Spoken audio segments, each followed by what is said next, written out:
depending on which report you look at, we could get upwards like 10 inches between Wednesday afternoon and Saturday. I guess we need to clean out a corner of the storm shelter over here. We're under a high risk for today. It could get nasty. Like I said earlier, we're under a high risk of absolutely severe weather today. The highest risk level you can have right here in West Tennessee. And something else I'm noticing, we're getting some breaks in the clouds and the sunshine. That is absolutely a worst case scenario for today. And while I am, concerned about the risk of tornadoes today, I'm not near as concerned about that as I am this massive flooding. I mean, they're raising the predicted rain totals over the next 3 days. I mean, they're saying could be potentially upwards of 15 inches of rain.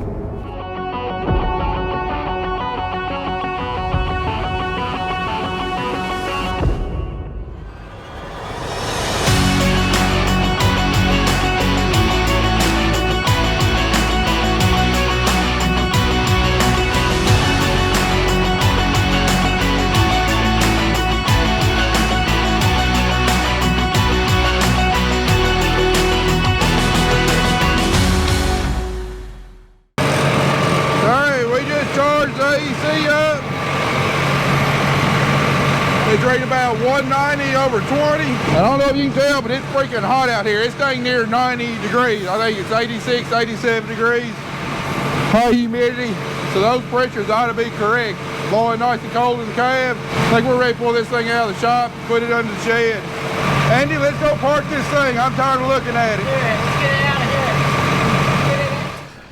of here. All right, D-Day has arrived. We got 3 intense sails moving straight up this way. One of them's already tornado warned. All 3 of them are showing signs of rotation. We got the pit uncovered, ready to hunker down if we need to. Well, thank goodness, looks like everything's all clear for now. One of those storms that's down that way, it did wind up producing. It was a confirmed tornado.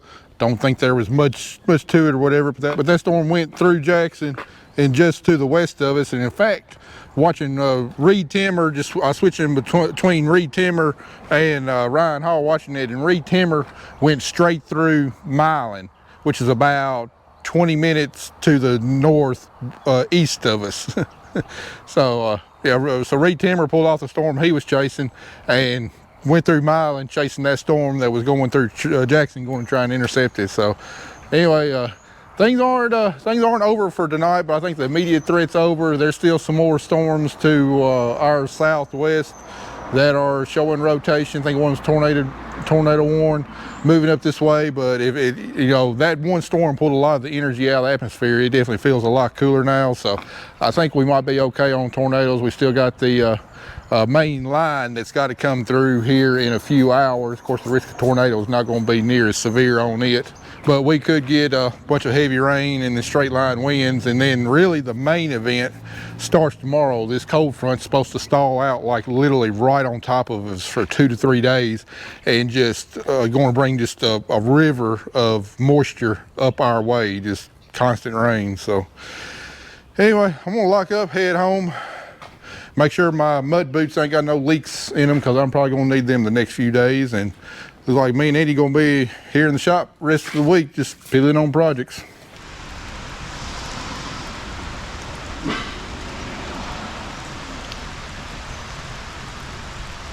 Well, Andy, you had to drive in today. Go ahead and give us a flood report. I didn't blow away, but there's water rushing down the ditches, and the flat, nice fields are definitely lakes. Has a Forky Deer gotten out yet? It hasn't ran yet, but it's getting full. Not far from it. Yeah, and we're just on the beginning stages of it. I think we're supposed to get maybe 1 to 2 inches today.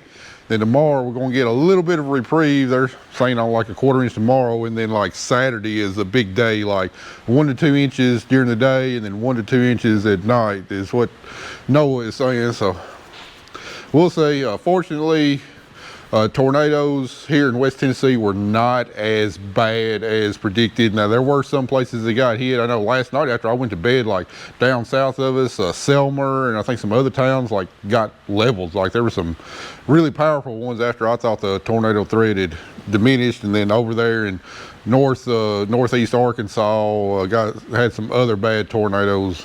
But fortunately, for the most part, West Tennessee was spared. Now we're just going to have to deal with the flooding. So anyway, our prayers are going to be with all the folks that were devastated by the tornadoes yesterday. I can't even imagine. I just know I woke up yesterday morning and all I was thinking about was seeing all of this leveled out here, because that was the kind of day it could have been. But fortunately, we were spared.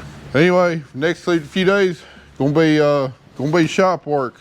This never-ending project back behind me. Hope we get it wrapped up this week.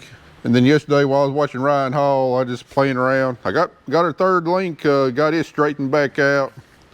PTO shield halfway straightened back out. Got some more work on that, and then I think we're going to attempt to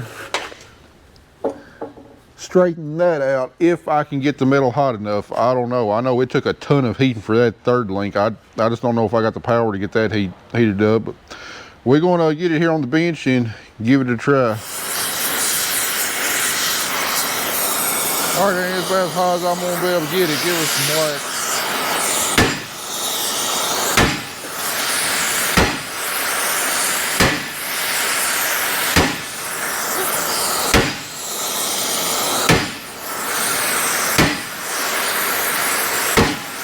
Any improvement?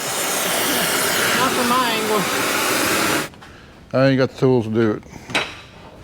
That is crazy, huh? Yeah, we didn't even budget. We didn't budget a bit. Yeah, I guess I'll take it over to Bo, and he can either heat it up with multiple torches he's got, or just build me a new one. Problem is, I don't know where. I know I don't have any angle iron that thick. He might be able to get it. Cut this plate off right here, straighten it out, and just replace that angle iron. Oh well, I've messed around enough with this. Reckon I'll take it to the professional, see if he can either sell me some metal and I can do it myself, or him do it himself. That ain't gonna be able to be straightened out. It's just gonna have to be replaced. All right, Andy, enough procrastinating. I want to get this project finished up and open up this end of the shop. Yeah, when we last left you on this, didn't really think I had much more to do. Basically just tighten the drums up. I think I got like another bearing or two to put on, and then put all these drums back on. We'll be done. But after thinking about it, I think we're going to modify the design a little bit. And what got me to thinking about it is one of these outside drums we've already done. You know, we had it up on the forklift working on it. And anyway, I went to go let it down. And anyway, it rolled off from about this high, hit the concrete.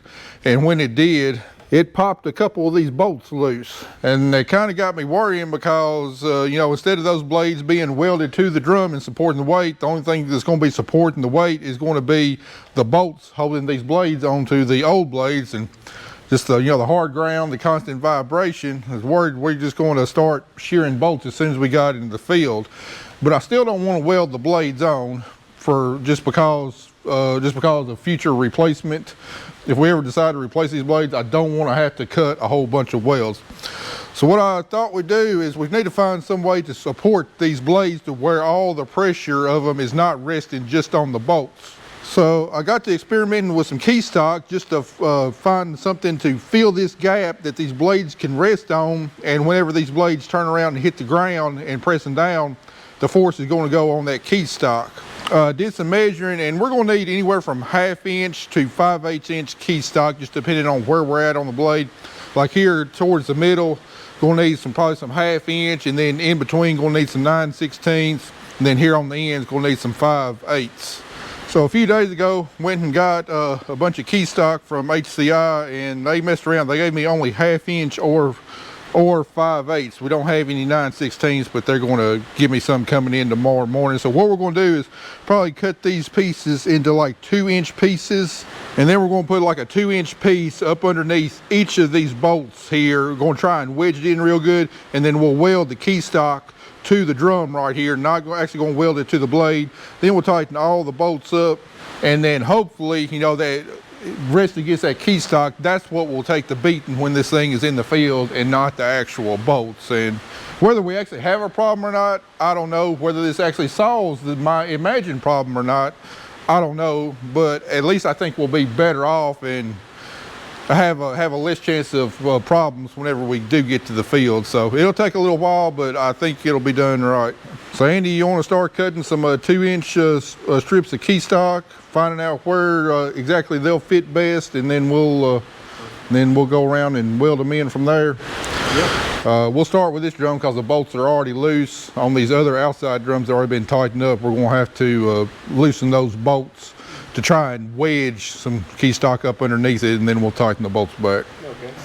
Well, I stand over there working on the crimper and heard the door open up, and in walked the UPS man, had to deliver. I'm like, I don't recall ordering anything, but look what he dropped off. If you remember from the farm machinery show, meeting with Eric of Wear Parts LLC, he was talking to me about the brand new opener bearing housings that they had designed, really precision made and a lot beefier than what your standard ones are. And if you remember from us working on the planter, I had to replace several of these housings because the bearing was loose in them. On the Kinsey ones that I've been running for a few years, I thought the bearing was down, but actually the bearing was good, but they just gotten loose in the housing. But anyway, look at that right there. I mean, that sucker is beefy. It holds a lot more of that bearing than the old styles do. And supposedly got a new style bearing in there that's got a whole lot better seal. I don't remember the exact specs on it, but we don't actually ever have a problem with the bearings themselves wearing out. It's usually moisture and stuff gets into the bearing, and that's what ruins the bearing. So we're done overhauling our planter, but tell you what, if we have a chance before we go plant, I got 2 rows worth here of disc openers. I'm going to slap them on probably put them on some front units or something, because I don't want to screw up my test on the back units comparing wear. See if we get any better performance out of these bearing housings than what we do original equipment. But man, I like the way they look. I mean, there's some pretty beefy, stout looking bearing housings right there.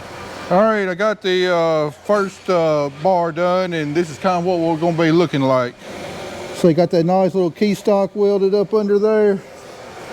And now this bar, when it goes around, hits on the ground, instead of putting all the stress on the bolt, now it's going to be resting on that key stock right there. We got one up under each bolt hole there. And between that and the Loctite, hopefully all these bolts stay tight. We don't have any shear off, and this thing runs just as good as if they were welded. Then when it comes time to replace them, it's going to be a whole lot easier. That is, if we ever go to replacing them, because I can guarantee you when these blades get dull, I'm not going to be doing this again. I'm going to be taking a grinder and grinding all the tops nice and smooth to where we got that nice sharp square edge on the top. I can guarantee you that.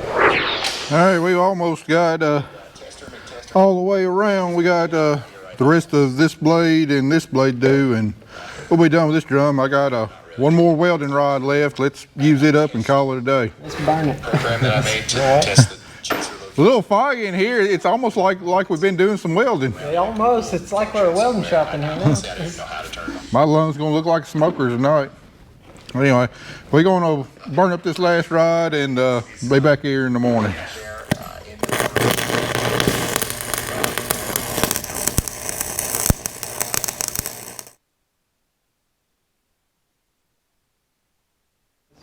Well, I see you able to make it into work today, so I'm guessing the roads are not completely flooded yet. Not completely, but they're trying their best to drain right now. The water's rising. Well, I think today's going to be pretty light on rainfall. They're only calling for like scattered thunderstorms, like a 60% chance, but tomorrow's going to be the big day. Calling for 2 to 3 inches during the day and then 2 to 3 inches overnight. So on top of the 3.84 inches we've already got, if we get 6 inches tomorrow, that's going to put us up right up there around 10 inches, and things sure enough going to get bad. So anyway, we got one more work day left in the week. Andy brought me some more welding rods this morning, so we're going to try and get this project completely wrapped up, hopefully assembled, and this thing out of the shop, because I'm tired of looking at it.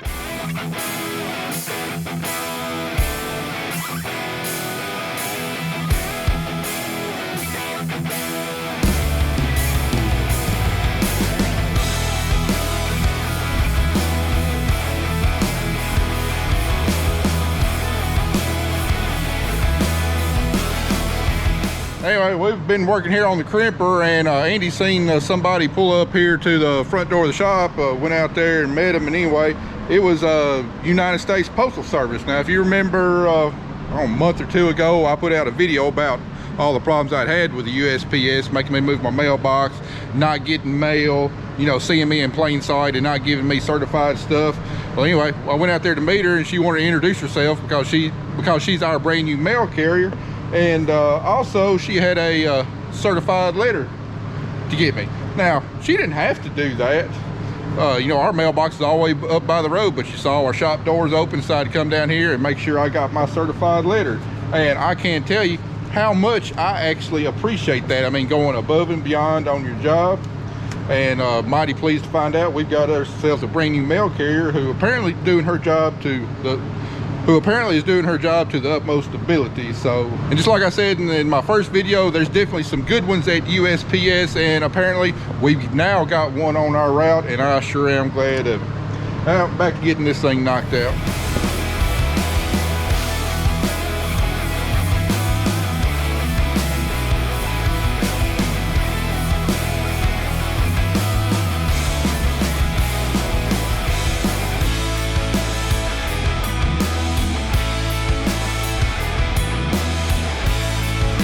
Well, Matt is in Union City, and I'm sitting there trying to see how to put this back onto here, and it's becoming more of a nightmare than I think we all anticipated.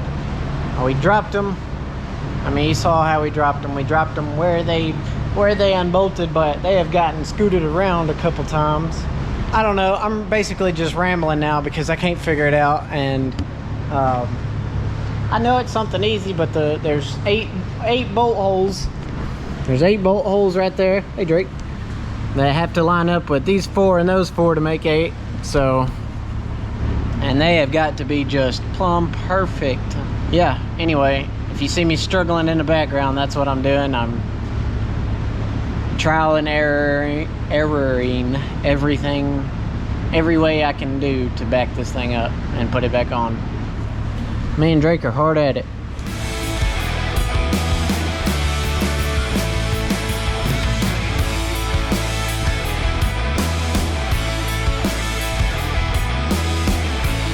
Yeah, this is about where I got to last time. I got it on there. I mean, it's on the right track, but now it's like it's a little too tilted down, and but it still needs to, I don't know what it needs. It needs to slide in that slot, but it's not. Then you go over here to that side and it's about the same way. So now all it needs is the roller to scoot back. That's it. But if we pull back on the thing, the roller wants to roll with it, and I just saw Matt drive past. The roller wants to roll with it and roll off our blocks. And if it does that, then we're in a pickle. So, well, we didn't get anywhere close to where I wanted to be by the end of the day. I thought it'd go a little quicker than what it did. Anyway, I had to drive all the way to Union City to get some more 9/16 inch key stock. I think I bought all the 9/16 inch key stock out in West Tennessee. Because we needed some more for that last drum, and then Andy's trying to mount this himself, and apparently that tractor doesn't like the hydraulic tips that's on that Crimper, because we can only get it to go one direction. Anyway, it's 5 o'clock on a Friday. I think this is a good place to call it a day. I was hoping we'd get done, but we still got all the key stock to weld on one drum, and then we've got to get everything mounted up. So anyway, when I was driving to Union City, every main tributary river was out. I mean, out and bad. And in one case, I believe it's going to be over the road after the rain we get tomorrow. I saw several fields that had been planted. One of them had been conventionally tilled on the hillside, and you can imagine that that did not look good. The erosion on that was massive, and where the rows were running down the hill, I mean, you had a trench every place that the planter ran. There's going to be lots of massive replanting, at least on that field, I guess. The no-till fields look like they held up significantly better, but you can definitely tell some damage has been already been done on the fields around here. And then after what we get tomorrow, it's just going to be it's going to be bad. That's all I can say. But one thing's for sure, just like that out there a couple years ago, or was it last year? It was a never-ending project. That's kind of what this is turning into, the never-ending project. It's always paddles. Replacing paddles. And this was supposed to be the quickest and easiest project of the winter.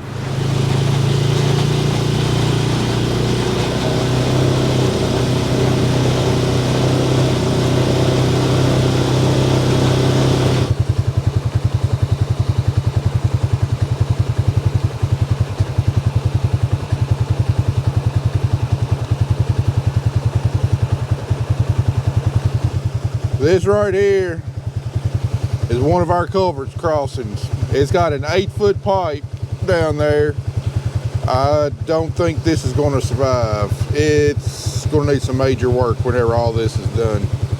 This creek right here is every bit of 15 feet plus deep, and it's out in the field. Here's some water coming off one of our no-till fields with cover crops. Look, I mean, the water's like almost crystal clear coming down through there. No erosion whatsoever. I gotta feel good about that anyways. We gotten so much rain, we're getting landslides on our litter piles. Here's the cover crossing right here that we worked on so much the last few years to build it up to where hopefully it won't get blown out, and it's doing like I intended. The water's coming out of the creek, going around the cover crossing before getting back in the creek. Yeah, we're going to get erosion there, but hopefully it will keep our culvert in place. It's definitely going to need some fixing when it's all said and done, but it's working as intended. I've got a little silt basin with a 12-inch pipe right there, and you can tell it ain't keeping up. It's going over the top.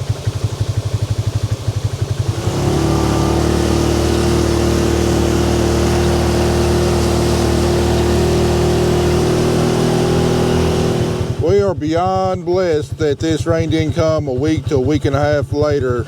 As fast as this wheat's growing and as tall as it's getting, this wheat would have been flat on the ground all over West Tennessee. We're super fortunate we have not gotten any damage to our wheat crop, although there's probably going to be some nitrogen loss from the side dress applications, but that's a whole lot better than having it all laid flat on the ground.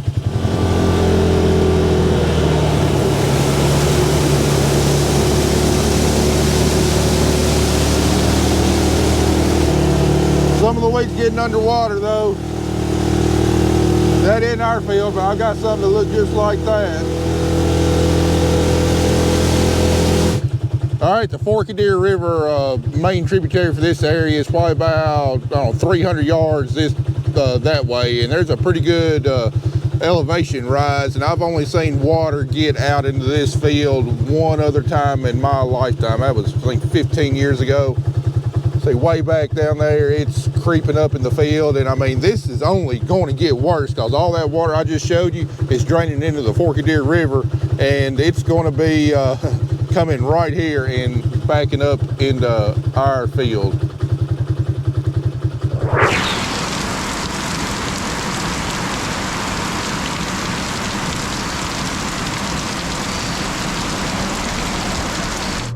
Well, I've been sitting here editing videos and had Ryan Hall playing here on the TV, and we got a tornado warning. Yeah, once again, not a good look on our storm here. And Whiteville. Right here, and we are, come on Ryan, scroll up. Anyway, we're right up in here, and it's going this way. A new PDS severe thunderstorm. Well, it looks like we're taking shelter again. Here the tornado sirens going off there in Gaston. Carter made it in. Looking at my radar here, you see that blue dot, or you see that blue part right there on the correlation coefficient? That is most likely a tornado debris signature, and it's heading up Gonna be come somewhere between us and Jackson, most likely. Doesn't look like we're going to be hit unless it makes a turn to the north, which is going to be unlikely. But Look at this. yeah, we got some That's nasty stuff coming. Well, the rotation's died down, and I think we're going to miss the wind, but we certainly haven't missed the rain. Look at the radar there, rotation is died down. Looks like it might have shifted a little bit farther to the south, but we missed a tornado. I do believe that it was at least briefly on the ground about 20 miles to our southwest. Now the main line of the storm has gotten here.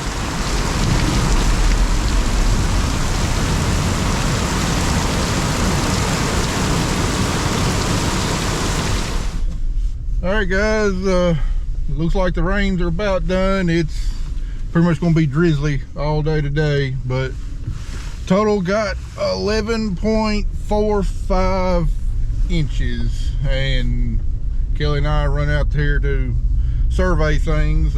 No church this morning. I think most of the churches in the area were shut down because we got roads flooded. We got roads shut down. Just really hard to get around. Don't know if this is going to be as bad as 2010. We got 14 inches over 2 days then, and stuff was really bad.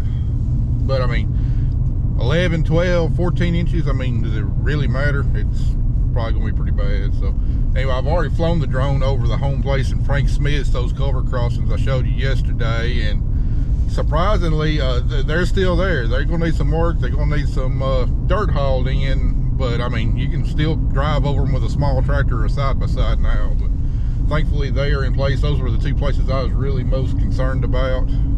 So we're going to go over here to Dunlap Farm, where I showed you the water rising up yesterday and where the Forkadeer runs, and that's where we expect the worst damage to be. I mean, pretty much most of the ditches around here have, you know, they've done a lot of draining off, and they all drain down there in the Forkadeer, and that's where the massive flooding is going to be. Luckily, we've only got that one field that's right there close to the Forkadeer, and all the rest of our stuff is going to be a lot more upper land, and I think we're going to be in a lot better shape than what a lot of other people are.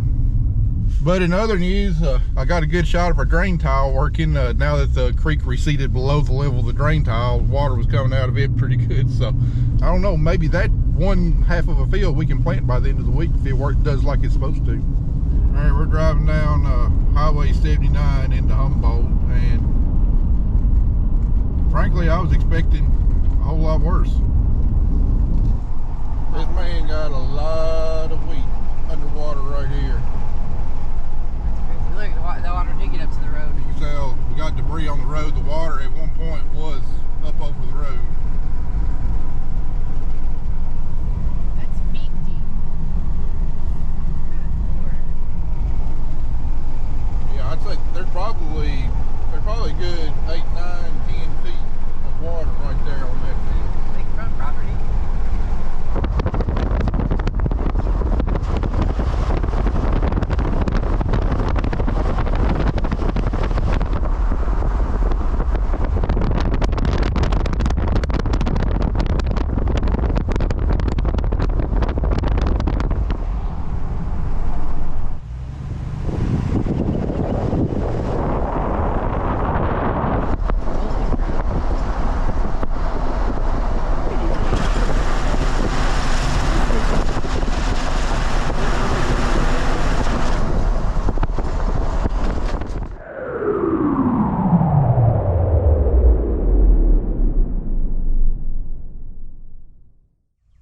Alright, got my drone where I parked over here on the Dunlap. This ought to give us a pretty good bird's eye view of the worst of the flooding around here. Take off. The home point has been updated. There's a Forkadeer River that runs right through there. And then all that wheat that was planted is underwater now. Yeah. That's a lot of water. Half of this farm is in underwater. The back half is. Yeah, you're in the clouds. So it's all the way up to that road over there on South 17th. Oh yeah, there's no road. Yep. It's gone. When you see road is underwater for sure. There was a car stuck there. Someone drove through it last night. There's a cross on the side of the road. It's still standing. Oh, look at that water rushing over the road right there. I told you. It looked like the rapids and people were driving across it. There was a car that was stuck there and I don't know. There's not there anymore. I don't think our neighbors posted about it or it got swept away. If they ever come and got her, it's gone down the river. Probably went down the river. Jeez Louise, man, that's bad. Oh, it's over all of it.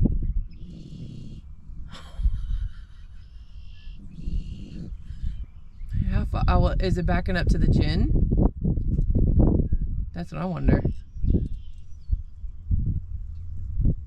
Because the gin is right there. Yeah, there's a whole backside of Humboldt there.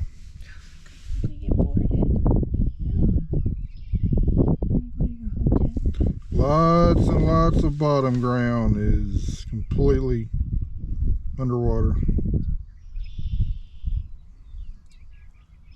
Oh, all that wheat ground is underwater. There's like 1,000 acres right there. Right? Yeah, it's close to 1,000. Oh man.